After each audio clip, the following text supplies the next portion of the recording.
Hello and welcome to another edition of Simply Fit. I'm your host, Sandy White, and as usual, I am super duper excited. This is our second season on WYTV7 Christian Broadcasters Network, and I'm grateful to be in partnership with them because their mission is to educate, empower, and to encourage. And ours, we're on a mission to save 1 million lives by helping and encouraging individuals to live a simply fit life through health and nutrition so that they're able to overcome suicide and depression. So this is why I'm so happy for the guest that we're going to be talking with today. She has a lot of information to share with you all to help with stress management. Because remember, guys, I always tell you, being fit is more than just exercise. So this is going to be a really good segment today, and I'm so happy to have her on here. But before we get into talking to Miss Essie, I want to remind you guys to click the like button, share the segment, and also donate, because WYTV7 Christian Broadcasters Network is a nonprofit organization. And there's also a button for the, so you can actually select and see what the other broadcasters are presenting to you guys. There's a plethora of information that will help you and your community. And also while you're on there, on that button area, check out all of the wonderful things that WYTV7 Christian Broadcasters Network is doing. So now let's jump right into it, guys. We're going to be talking about stress management. And then we got a couple other little nuggets that Miss Essie Magege is going to be providing for you guys today. She is, guys, she's got a lot going on. I mean, because she's been sought after internationally as a speaker because of the quality of work that she's putting in. Her company is all chemical center, and she's going to talk more about that. It's a plethora of information that they have to offer strictly for your mind, body, and soul. And a lot of you guys are taking care of yourself, but you need to get your family involved. And she's got a program that'll incorporate you and your family so you're not doing this journey alone. And guys, not only is she a sought after speaker, she's a health coach, and she's an author of the upcoming book, Happiness for No Reason, Simplified. A lot of you guys don't know how to be happy just because. You got to have reasons. And there's no reason that you should be happy other than just because. And now, I just want to bring her on and just let her just give you all of these wonderful nuggets. So welcome to the show, Essie. Yay! How are you today? I'm doing great, Sandra. Sandra, thank you for having me on your show. And I want to say thank you to WYTV7 for having me here as well. I am so excited to be here with you both. Yes.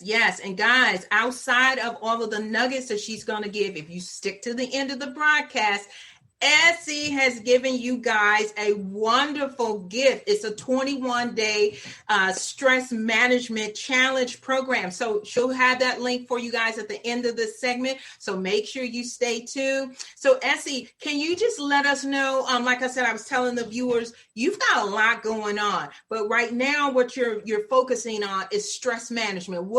What's the reason that, I know my reason that I talk to the audience, the ones that gravitate around me, of why it's important for stress management. But what's the reason you're gravitating to help out the community and your clients in managing stress management? Sandra, thank you. Thank you for asking that question. So I've been a health provider, as you mentioned. I practiced as a PA in the emergency room for over a decade, basically over 10 years. So one of the things that occurred to me is, we see a lot of patients, who come in with, diabetes, hypertension, with a disease. But how about if we can prevent it in the first place? How about if we have measures to prevent these diseases? That way we don't have to treat it in the first place. So because of that, I went into stress management, because stress has been shown to be one of the things that causes diseases, such as heart disease, hypertension, diabetes, anxiety, depression, and if you intervene early and you identify those habits that continuously insult the autonomic nervous system, and we'll go into that in a second, that continuously triggers our stress response, you are able to break this and change the habit and therefore prevent disease. So that's one of the reasons why I went into disease prevention through stress management. Um, another thing about the stress response is we we knowingly and sometimes even unconsciously triggers our stress response. And the stress response is also known as the fight or flight response. It's our emergency reaction system. This is what keeps us safe. This is what our body uses for survival. But however, as the term goes, emergency reaction system, meaning it's triggered during emergencies. But we unknowingly, we trigger this response even when we're not in emergencies. And with repetitive chronic triggering of our stress response, it causes imbalances, and this leads to diseases. I'm so happy that you said that, because a lot of people don't realize that they're training themselves. Your brain is neuroplastic, which means that it's capable of whatever the prior experiences are that are triggering you for the negative that's causing the stress. It can be changed if you allow it to change. And one of the things you mentioned in your upcoming book is that you need to come up with trigger words.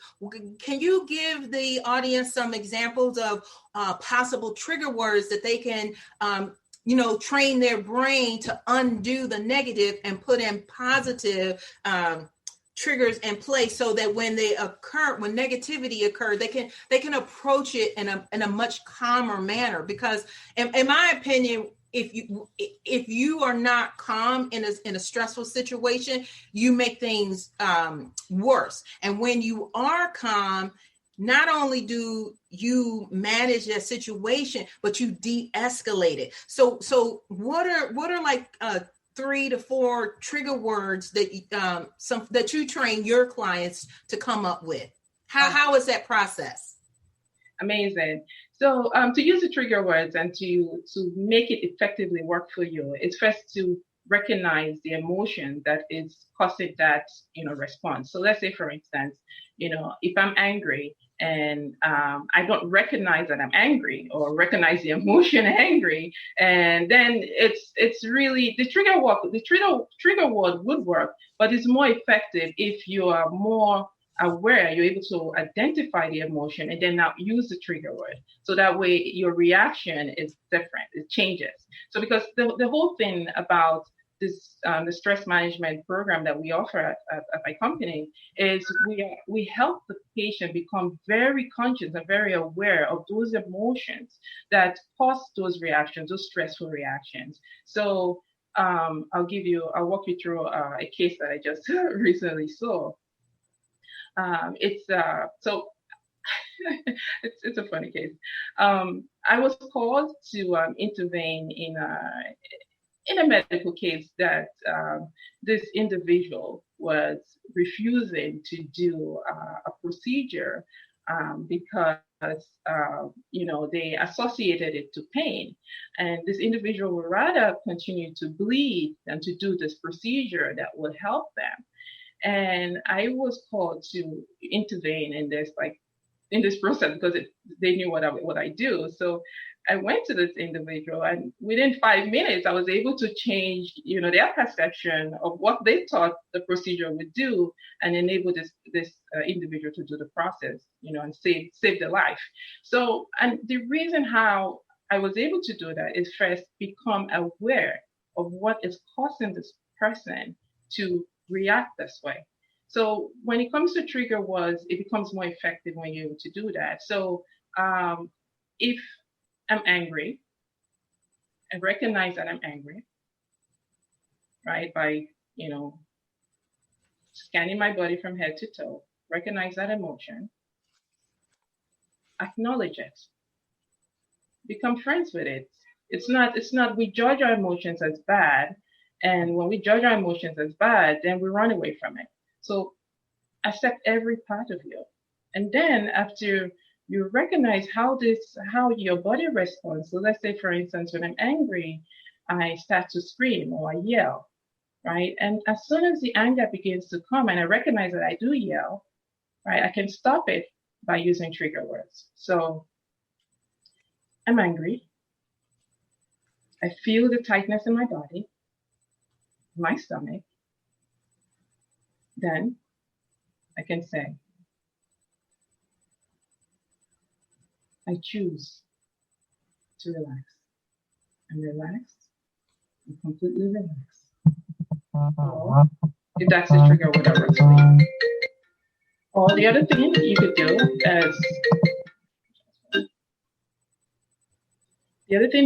is, you feel the pain or the, as the abnormal sensation, or if it's a painful sensation, whatever that sensation is, that it's triggered by anger. Recognize it. Sometimes I change my breathing because every emotion has a breathing pattern. I change it and then say, I'm happy. I choose to be happy. And then I begin to image pictures of me being happy. I recollect a very happy time. I feel it. I see it. I make it real. Because the mind doesn't really know the difference between what is actually happening and what is imagined. It will respond, it will react the same way. So that's one way to use trigger words. But I really want to emphasize that it's first to identify the emotion first. And then you can now use trigger words. And you will notice that the more you begin to do this, the more you train your body to do this, it becomes autopilot. That you won't even have to go through this whole process again once you become angry, or let's say you're experiencing a distressful emotion. You won't even have to go through the whole process. It's just say your trigger word, and then your body responds in the same way. So, okay. Oh, no. I was just going to ask, is that when you're training individuals to recognize, because it is so imperative that people get this, because that was a key nugget. You said recognize when you're angry, because of the way people have been raised when they were smaller. A lot of the times it is abnormal. It's like so incorrect. But they're normal, and the correct way to be raised and understand and walk through your emotions are totally different than what, I don't even want to say society, but what we all know is correct.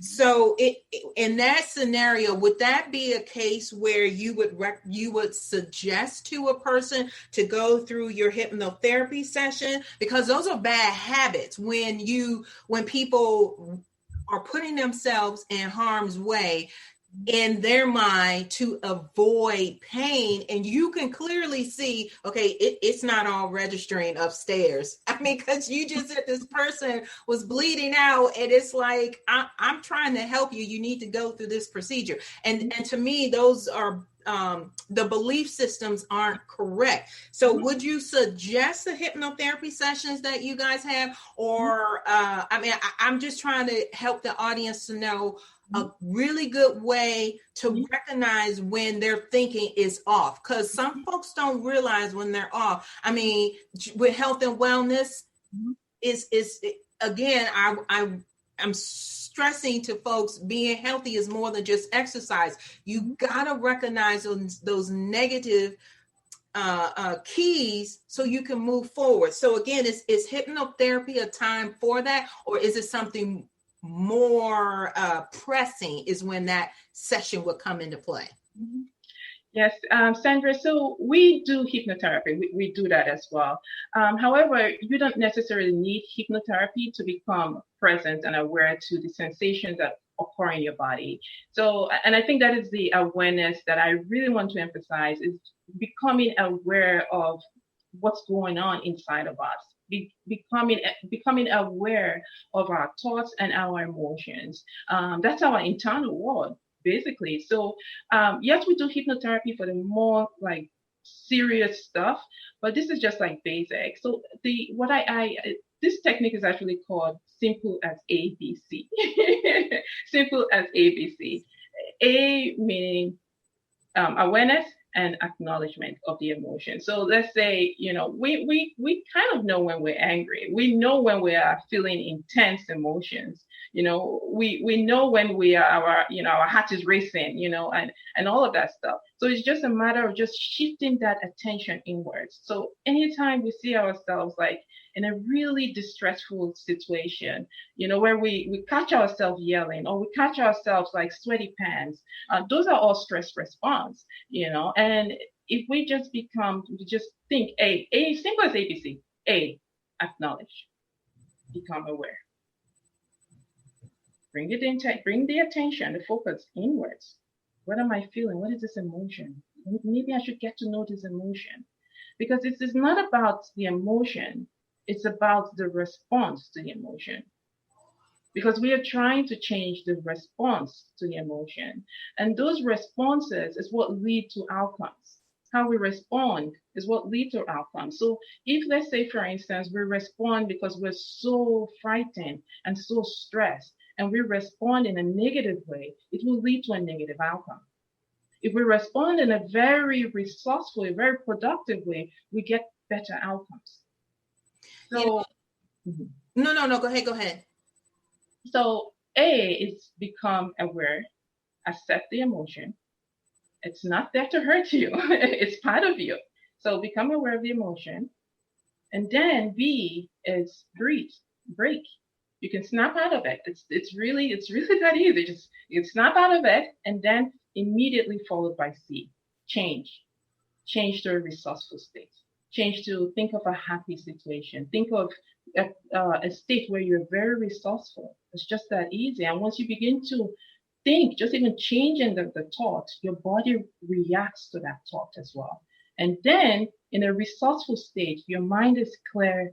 There've been so many research done about the effect of doing things when we're in resourceful state, happy state. It's a big difference. So when you're in a resourceful state, and you've changed from anger now to a resourceful state, your outcome is better.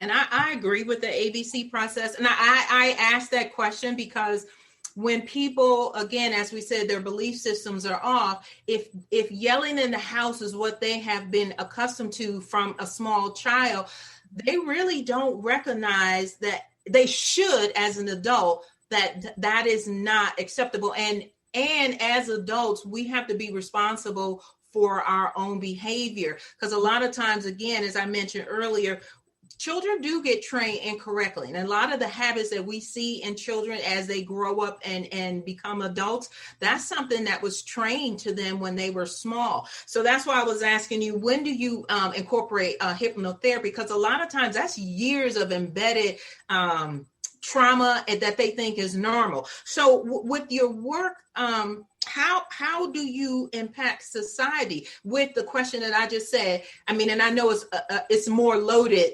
than what I just said, but people do get trained from a young age. And then this is 20, 30 years of bad belief systems stuck in them. So how does your training of, help our society to rid folks from that so we can live in a peaceful, balanced society? I do a lot of stress management, and we also do hypnotherapy. So depending on how major or severe this, let's say it's a habit that they come into my clients or the person is coming to me with, we use either hypnotherapy or we use NLP. Or we just use straight coaching. So it's not everyone that requires hypnotherapy, because I know that when people start thinking about the mind, they're like, oh, no. So we can do it even without. So it's just straight up coaching, straight up NLP. And what we really do specifically is we bring that awareness again to the emotion. And then we're able to now start helping the client change the outcome. So in other words, once you change a perception, you will change the let's say the behavior. So we can do, depending on what it is, we do mindset change. We also, which we'll talk about a little more, is the stress response. We intervene. We have strategies to intervene at different levels of the stress response, and that could be either just we give our clients tools, and it could just even be something as simple as just asking deep-seated questions. So let's say, for instance, someone is going through a stressful state, like has a perception that is like reoccurring. So I'll give an example. Let's say someone got into an argument, and the argument is done. They go home and they keep replaying the event, keep replaying this event, reliving this stressful situation over and over.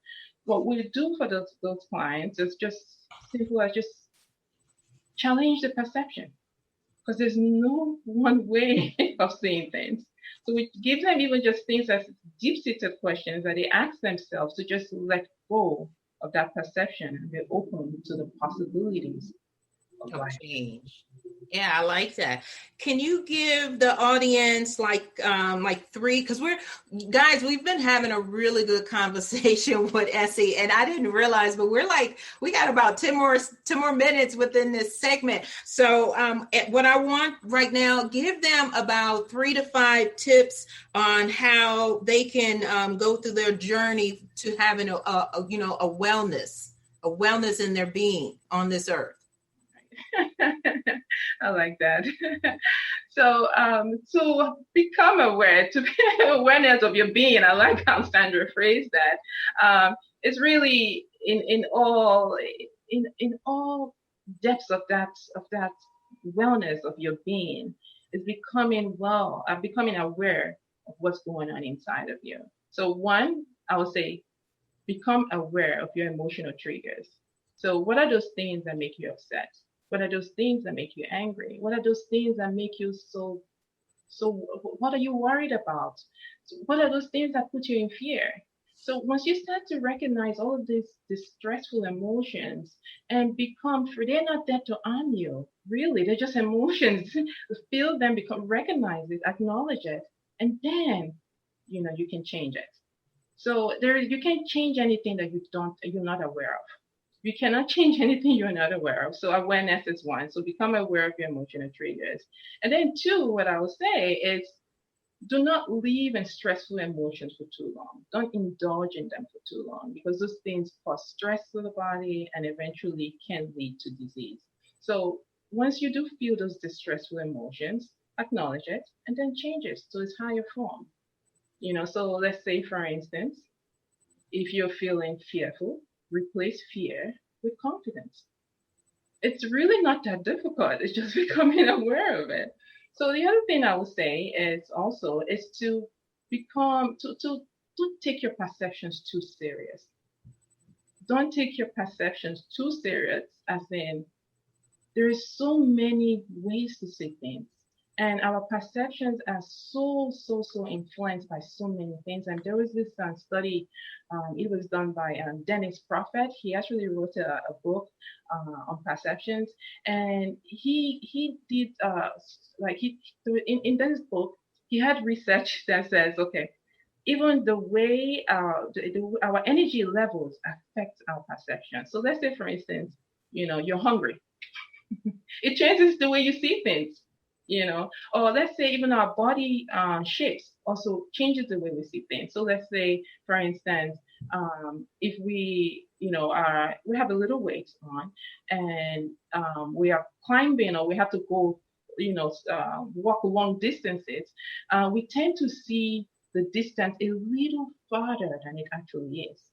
And let's say we're carrying, it doesn't necessarily have to be a weight related. Let's say we're carrying a heavy bag. The distance, our perception of distance varies, will change. So don't take, what I'm saying in other words, don't take your perception too serious. It's not 100% truth, and let's be able to let go and be open to the different possibilities that exist in life. I agree. And 1 Peter 5:7 God does tell us to give him all of our cares. And that's actually a sin when you're walking around all stressed out and tripping in your mind. Hey guys, we're down to 5 minutes. And I just want Essie to give you guys I want her to tell you guys how to get in contact with her. And I also want you all to remember, she is giving you guys a 21-day stress challenge, de-stress challenge. You do want to take, just go and take that course. It's only 21 days. And the areas we just finished talking about, being happy for no reason and not being stressed out, she has another program, is Happiness Hacks. It's 7 happily effective strategies to walk you through this process that we were talking about today. So Essie, real quick, because we're going to close out, tell them real quick how they can get in touch with you. You can reach me on my website. It's www.alchemicalcenter.com. And that's ALCHEMICAL,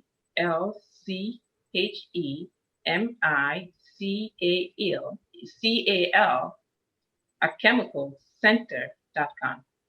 Guys, this has been an outstanding segment with Miss Essie, and I'm telling you, take advantage of what she's sharing with you, because I'm telling you, I mean, your brain is like the engine in a car. You can't do one thing and not the other. And I'm going to give you the analogy. I know y'all are tired of hearing this, but if you put gas in your car and you don't put oil, it's going to go for a little while, and then it's going to break down. If you put oil in there and no gas, you know you're not going to go anywhere. So take her up on the challenges and the trainings that she's given to you guys. We come on every Wednesday at 7 p.m. Eastern Standard Time. So we provide you with simple tips and strategies so you can live a successful life and you can avoid suicide and depression. Because I'm telling you, when your mind isn't right, you will go down that path, whether it's mild or it's severe, and you don't want to do it at all. But that's the purpose of me being here. I only deal with the mild. She deals with everything else beyond mild. So if you find yourself in that position, don't be afraid to ask for help. Okay.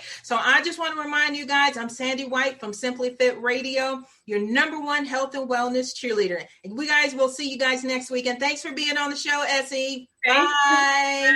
It's so much fun. Thank you.